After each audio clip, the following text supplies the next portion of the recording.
Yo soy Margot López, soy docente que laboro en el área rural en el municipio de Samaná Caldas.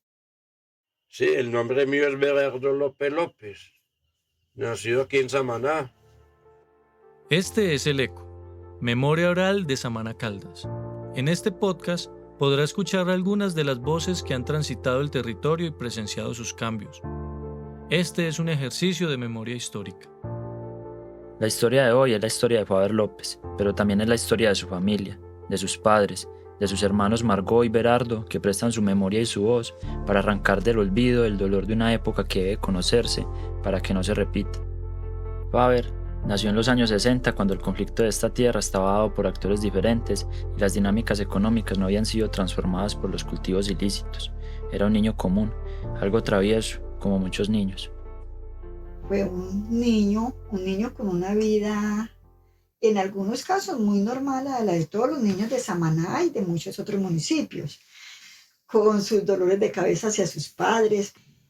Y lo mandaban a estudiar, y ellos confiados que el niño se iba para la escuela a estudiar. Mi mamá lo mandaba bien llenito, bien arregladito, y el niño muy travieso se quedaba en la calle y escondía sus cuadernos en alguna tienda, en alguna cafetería, y no iba a la escuela. Ya cuando mi mamá iba a la reunión, entonces le ponían la queja, le decían, pero doña Adela, es que el niño ni siquiera ha venido a estudiar. Entonces, claro, sorpresa para mi madre, pues ver que no. Entonces yo comentaba con mi papá.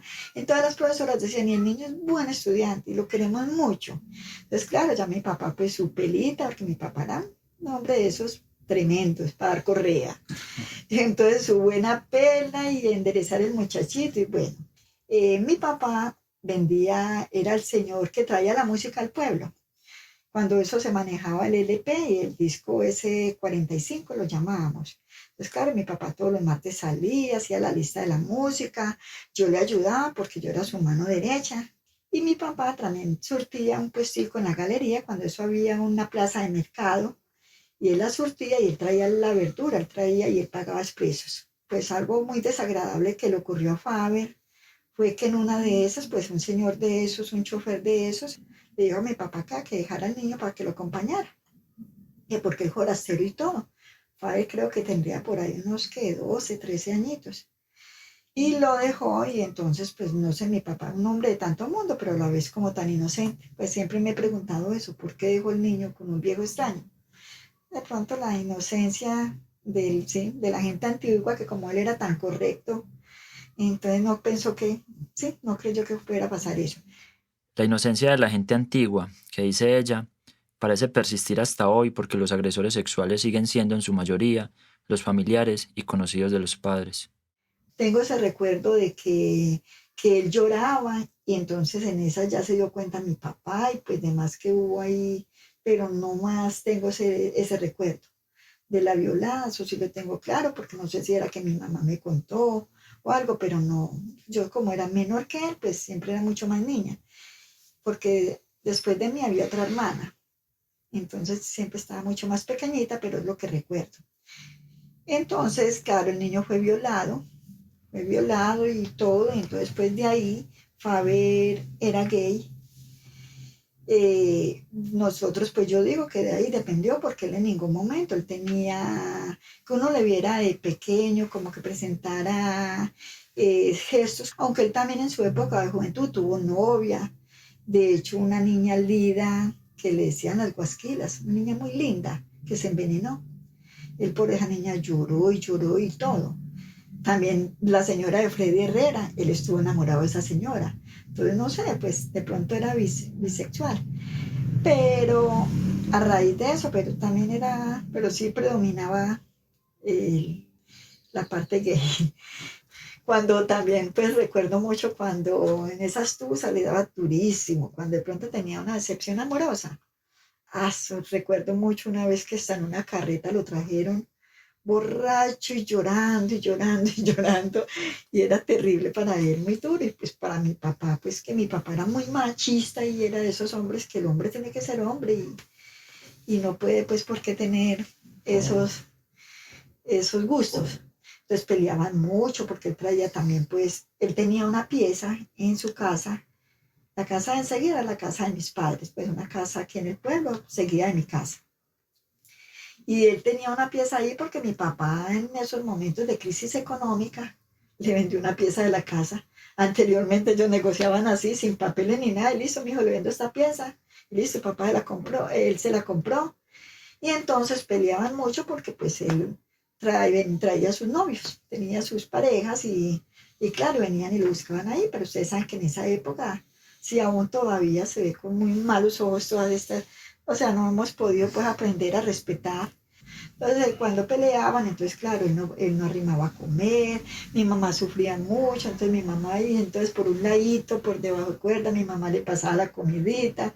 Usted sabe pues que las mamás, mejor dicho, sí, nuestros hijos los defendemos y son nuestros hijos, con todas las fallas y cualidades nunca los vamos a dejar solos. Entonces sí, entonces Faber, listo, luego Faber empezó a trabajar, a vender su chance. Él vendía esos chancecitos en la calle, cuando eso era un negocio muy bueno. Él vendía y le iba muy bien. Él era el que colaboraba, mi papá faltó, entonces Faber, mi papá nos mantenía todos. Ya después de que mi papá faltó, él tenía un puestico en la galería que yo le ayudaba, porque yo le trabajaba con él desde pequeña, yo me iba los sábados y le ayudaba a mi papá. Entonces ya cuando mi papá faltó, yo seguí manejando ese negocio y seguí llevando toda la obligación de la casa.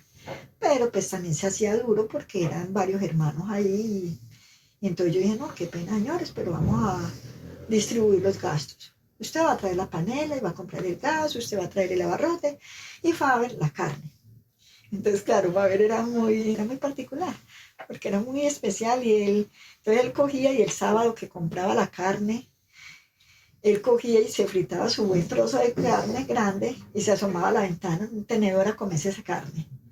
Era tan especial que a su cama le había puesto unos palos, unos cuadros de madera altos, para que la cama le quedara alta. Entonces que desde la calle como que lo vieran.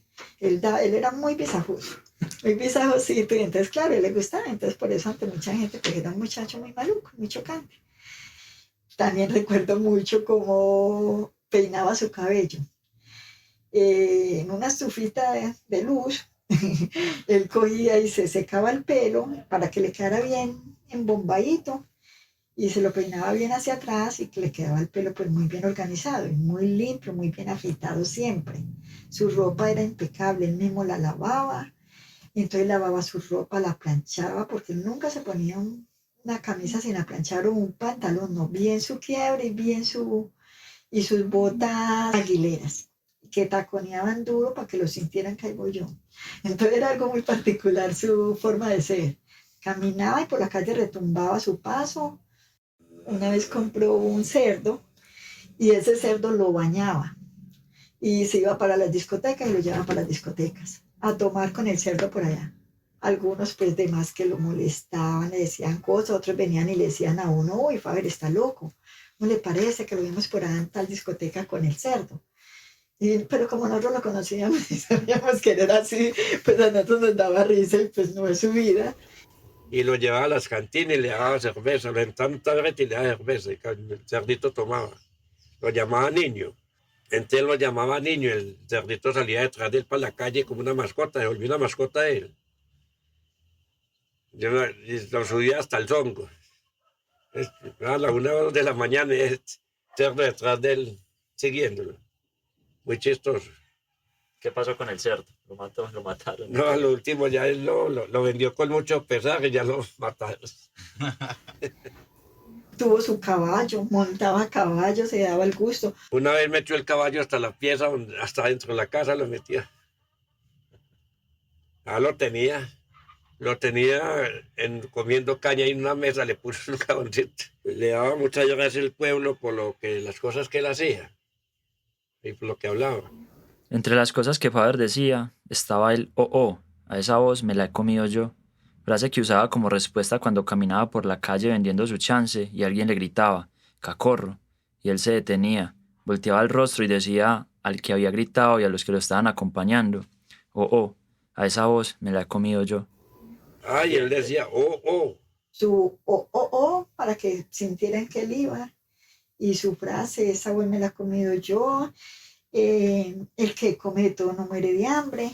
Una vez don Hernando Campo, él trabajó mucho con don Hernando Campo, le hacía los mandados, le ayudaba en muchas cositas a don Hernando, entonces don Hernando le cogió mucho aprecio. Una vez don Hernando, cuando él era gerente en la caja, allí, sí, en el banco, y entonces le sacó, pero en un almacén, le sacó un crédito para que le enviara el mercancía, para que le revendiera aquí.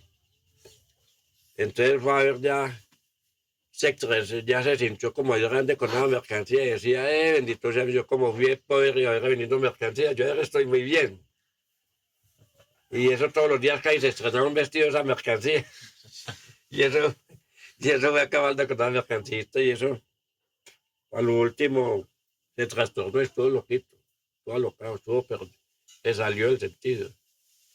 Hablaba, estuvo trastornadito, al fin como que le pasó una cosa. Pero ustedes decían, no, yo vi muy maluco cuando era poder, era hijo muy bueno. Y eso acabó con eso. Con la mercancía volvió a cabo. En cierta época le dio por irse a trabajar por allá a una lechería. Trabajó, le fue bien y trabajó un tiempo y volvió. Ya luego volvió y estuvo aquí en su pueblito. Ya después de eso llegó la violencia. Ya el grupo de los paras pues aquí en el pueblo, la guerrilla para las veredas. Yo vivía con mi esposo, mi compañero y con mi hijo en Yarumal, una finca de aquí de Samaná, yendo para Encimadas.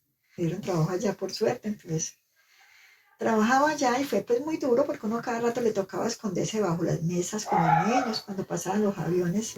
Ya con los aviones que tenía el gobierno compuso mucho la situación de la guerrilla. Con esos aviones fue el único modo que hubo para sacar mucha gente por aquí. Cuando eso desaparecieron muchos campesinos, conductores y todo. Es una violencia muy tremenda. Para uno era muy duro uno tener que en la casa, si iba el guerrillero había que atenderlo, darle la comida, acostarlo a dormir si pedían dormida, compartir o no compartir, a donde tocaba a uno. Lo mismo si venía uno al pueblo y un para le hablaba, pues era una situación muy dura y muy confusa. Si lo veían que trataba con un paramilitar, lo mataban los del Bajar. Y si lo veían hablando con uno del Bajar, lo señalaban los paramilitares. Entonces, estábamos en el medio de las dos espadas. Cuando esa gente llegaba al pueblo, todo el mundo nos escondíamos. Eso no se escuchaba sino el trote de la gente y las rejas de las puertas bajando, todo el mundo encerrarse, porque era muy miedoso. La guerrilla se metía siempre los viernes. Ellos muchas veces por las tardes de los viernes lo llegaban a meterse por los laditos, se reservaban por los lados del pueblo, por las partes más solas, para estar pendientes de muchas cosas. Y también comenzaron a ir muchos los comerciantes que más manejaban el pueblo porque los estaban pidiendo plata, los extorsionistas. Entonces, en Samaná en ese tiempo se puso que una casa no valía nada, una finca no valía nada. Muchos botaron las propiedades porque les tocó irse. Por cualquier cosa dan una casa. A raíz de la violencia, mis suegros se fueron a vivir a Chinchiná. Ellos se fueron para Chinchiná a librar una finca por allá y Nelson quedó a cargo de la finca.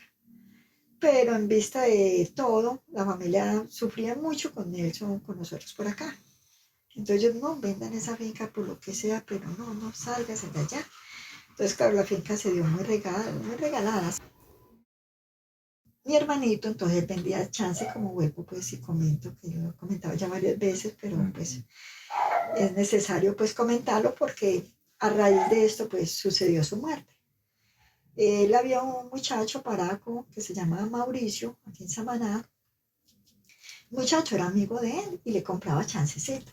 Todos los veían que compartían, pues yo nunca, porque nunca, pues no me consta que ese muchacho hubiera tenido amores con él, ni nada, ni que fuera gay, no. Nunca había oído hablar nada de ese muchacho.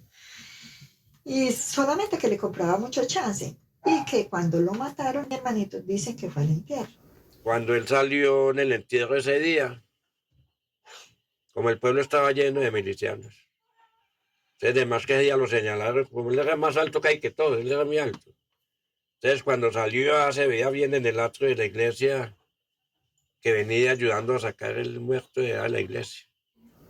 Ya luego, a los meses, cuando salió el cuento que Faber estaba en peligro, una persona nos comentó, le comentó a mi hermano Berardo, un amigo de mi hermano Berardo, le dijeron, "No, póngale cuidado a su hermano Faber, que como que está en peligro", que con la gente pues de arriba decían, era con la guerrilla. Entonces, claro, a mí me comentaban y yo pues como la única hermanita, entonces yo le dije, Faber, váyase para allá donde usted estuvo trabajando. Mire que dicen que está en peligro, mire que tal. No, eso boba, hermanita, ¿eso para qué? Eso no es una muere y muere. Yo no debo nada, yo no tengo por qué irme de cuida. Yo no debo nada. Y él era así, hablaba así, todo tirado. Y él era muy, sí, él creía pues que él era inmortal, en cierta forma. Entonces no, él no nos hizo caso, mi hermano mayor también le decía, todo, le dijimos mucho y no, él no quiso, mi papá ya había muerto, entonces pues ya mi papá sí no. Él decía que no le debía a nadie nada, que él porque se iba a ir, que él no debía nada, que no se iba. Pero de hecho, en su interior, él sí sintió miedo, porque pues creo que eso da explicación a un hueco que hizo. Él hizo un hueco en la pared para comunicarse con la casa de mi madre. Entonces, pues uno dice, bueno, lo hizo como por si algo, pasarse por allá y refugiarse, quizás al lado de mi madre, que es donde uno busca el refugio siempre cuando las tiene aquí en la tierra. Y él ya sabía que le iban a matar. Una vez estuvo muy asentado y muy achilado. Y decía que a él esa gente lo iba a matar, que la tenían judicial, que él no debía nada. Que únicamente porque ese muchacho le hablaba a él. Pues yo no sé si era que el muchacho tenía reggae o qué, pero entonces ellos se conversaban, sí. Y debido a eso le quitaron la vida, porque la FARC le quitó la vida a él.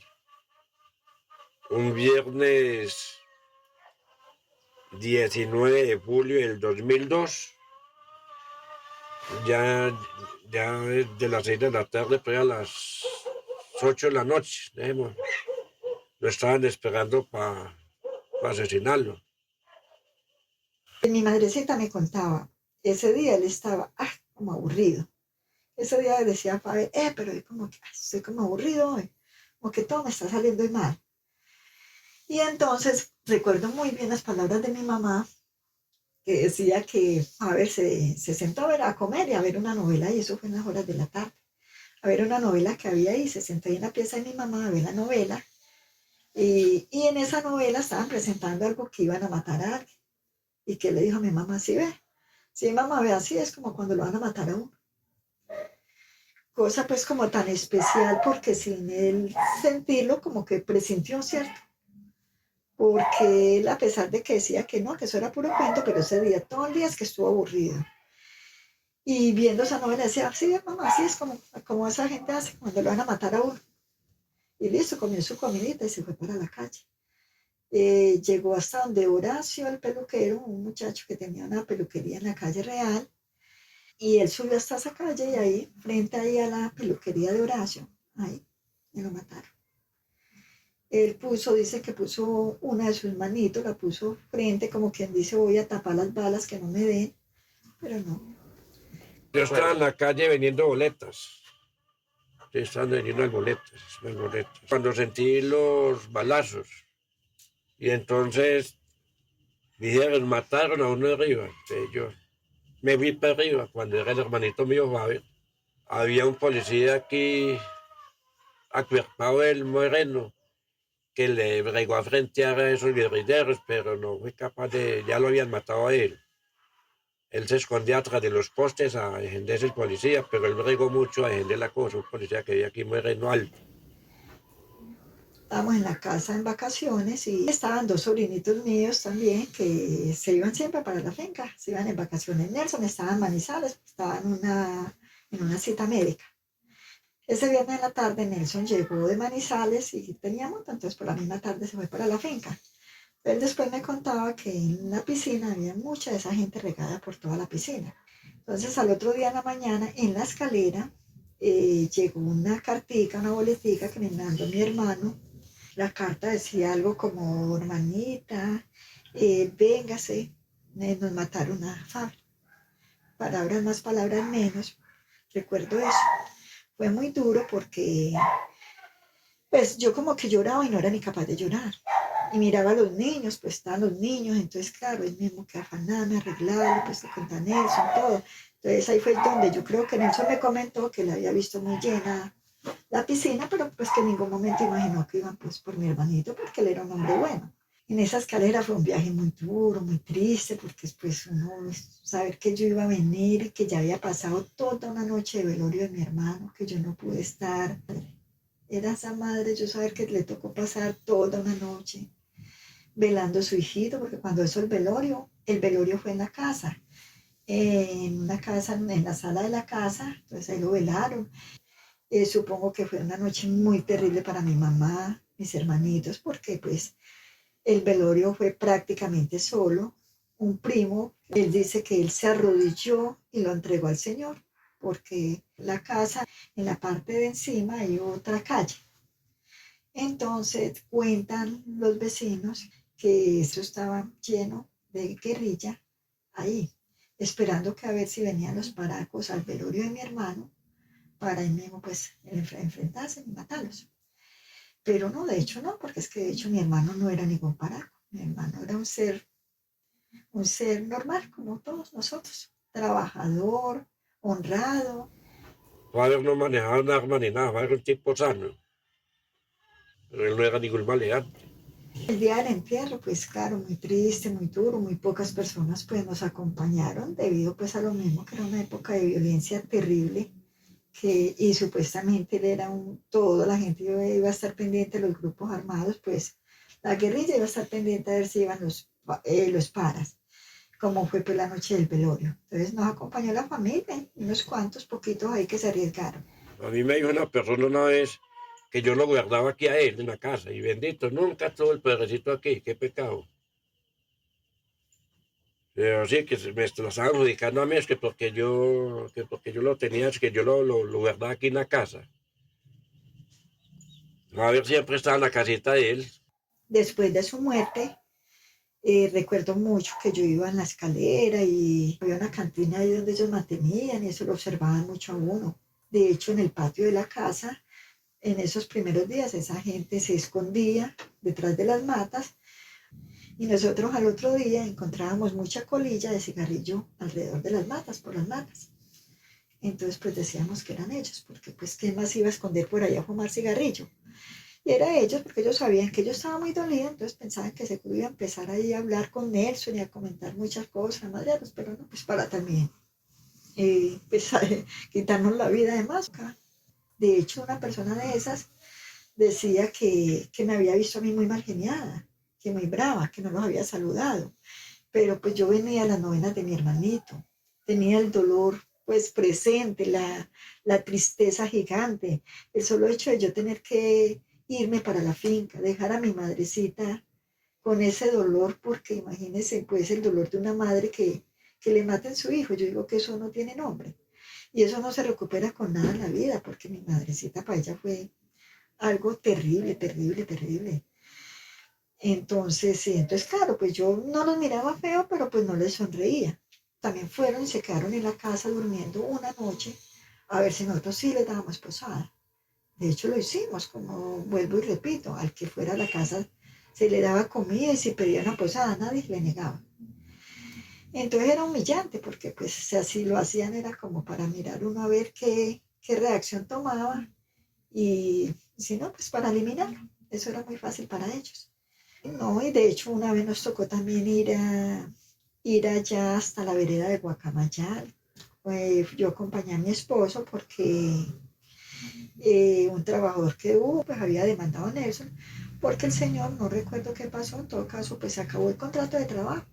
Entonces le dimos una liquidación, le pagamos, hasta yo hice un contrato y el señor me lo firmó y todo, pues que se le había dado como una liquidación.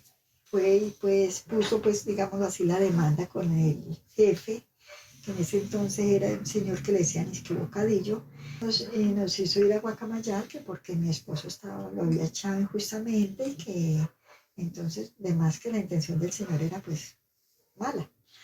Entonces llegamos allá con mucho miedo, la verdad es que yo no lo iba a dejar ir solo a mi esposo por allá, yo me fui con él, con mucho miedo, porque el miedo es humano y sentirlo es humano, y era gigante. Llegamos allá, pues nos recibió el señor, entonces ahí mismo le comentamos la situación, cómo había sido todo, y no, la verdad que el señor fue muy culto, muy respetuoso y nos dijo, no, tranquilos, eso no le paren bola a ese bobo y ya. Cuando eso ya me había matado a mi hermano, a Faber. Entonces yo tenía que lograr la oportunidad también para preguntarle a él, porque yo no tenía idea por qué me lo habían matado.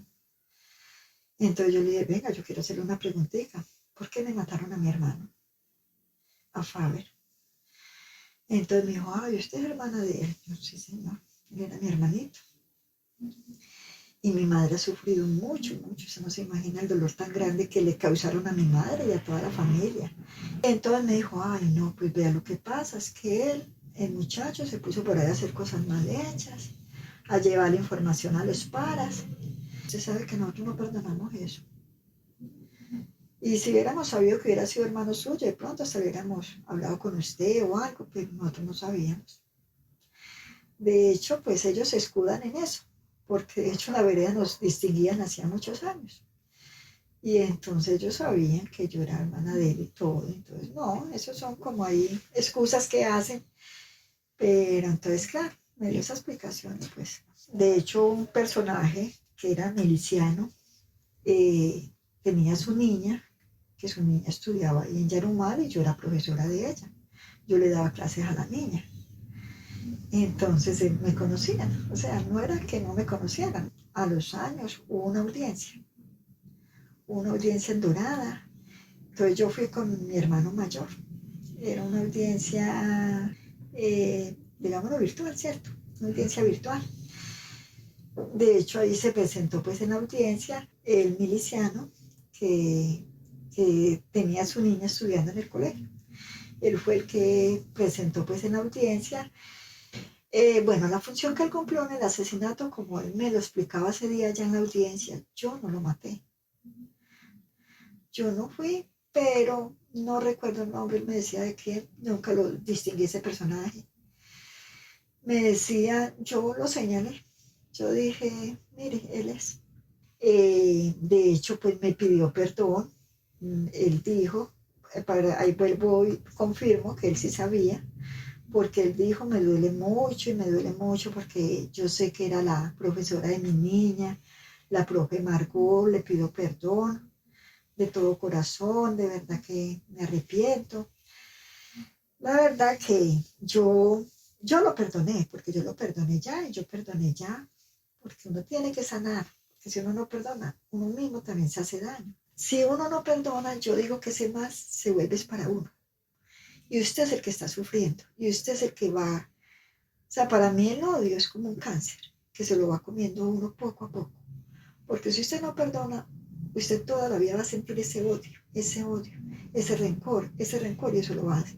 Uno es el que está, esa persona es mala, esa persona no va a sentir lo que uno está sintiendo. Entonces lo mejor es uno entregarle a Dios todo eso y perdonar, que demora, tiene su tiempo, claro que sí. Yo no puedo decir que eso yo lo hice de la noche a la mañana, ¿no?